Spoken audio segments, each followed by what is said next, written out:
दिनै जोनोम सान बेयाव जोनोम सानजों लोब्बा लाखिनानै नोंथांमोना दिनै नैबेहाय मा मा हाबाफारि लानानै मा मा बिथांखि लादों? बे महाराजा बाथौ आश्रमाव दुलाराय बाथौ गौथुमनि 30थि जोनोम सान थामहिनबा गायसननाय सान फालिनाय जि हाबाफारि बेखौ जों दिनै आलो गोजोनै खुंनाय जाबाय। आरो बे हाबाफारिजों लोब्बा लाखिनानै जोङो जोंनि दुलाराय बाथौ गौथुमनि स्पेसियेल डेलिगेट सिटिं थामहिनबा जर'खा थान्दै जथुम फज'नाय जादोंमोन। आरो बे जर'खा थान्दै मेलाव जोङो मोनसे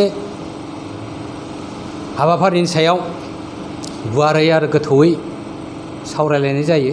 बे जाहैबाय जोंनि दुलाराय बाथौ गौथुमनि मावथांखि बिदां थामहिनबा एक्सन प्लेन बिनि सायाव सावरायनाय आरो बेखौ पास खालामनाय।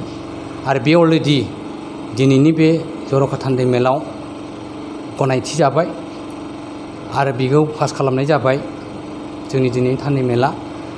आरो लोगोसे बेयावनो जों थांखि लानाय जादों जे जोंनि दुलाराय बाथौ गौथुमनि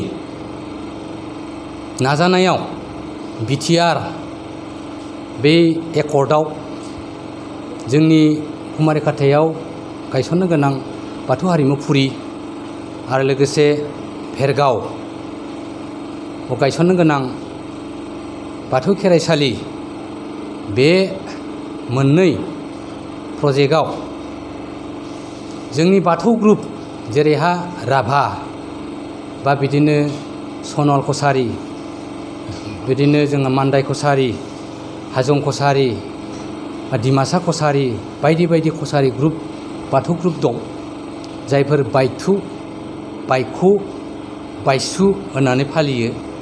थिग बिथांमोननिबो स्किम आरो प्रजेक्ट जों जिथुखौ लाबोफादों थानसालिनि दा बिथांमोननि महरखौ बिथांमोननि थानसालिखौ जाहाथे मोजाङै मोजां लुफुंनो जोंजों लोगोसे हेफाजाब होनो हायो बिनि थाखाय थाबैनो बिथांमोनखौ जोङो हांख्रायनो थांखि लादों आरो हांख्रायनानै जों सावरायगोन।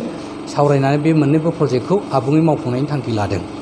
बिनि अनगायैबो जोंनि गेजेरावनो थानाय जि माने बाथौ ग्रुपफोर दं जेरैहाय रुपामनि बा बिदिनो जांख्राव थामहिनबा ब्रह्म बाथौ शिब बाथौ सोरजिगिरि बाथौ बेबादिनो शिबमादेबी अजित बाथौ जयनारायण बाथौ बायदि बायदि बाथौ ग्रुप दं जायफोरखौ जों थांनाय 27 मार्च खालि बे बेंटल बाथौ आश्रमाव जोङो खुंनानै आद्रा थादोंमोन। माखासे फैयैयाव जोङो खुंजोबनो हाया बे कमिटिखौ दानो हायाखैमोन। बेनिखायनो मोनसे कअर्डिनेसन कमिटि दानायनि खाबुनि थाखाय माने बे गासैबो आफादफोरखौ लानानै जों आरोबाव सावरायनो थाखाय थांखि लादों। बेनिखायनो बे हाबाफारिखौ थाबैनो मावफुंनो थाखाय जोङो दिनै सावरायनानै गरन्थ लादों।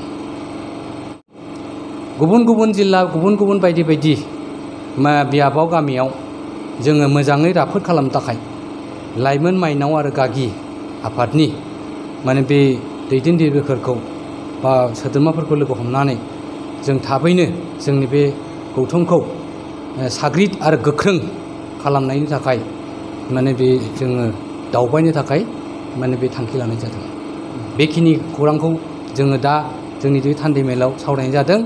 आरो लोगोसे जोङो जोंनि हाबाफारि बादियै माने जोंनि माइनाव जोंनि लाइमोन जोंनि गागि आरो दौरि हान्जा गासैखौबो जेरावबो जेरैबो साखा फाराय हेफाजाब होनो थाखाय जोङो बिथांमोननो खावलायनाय जादों।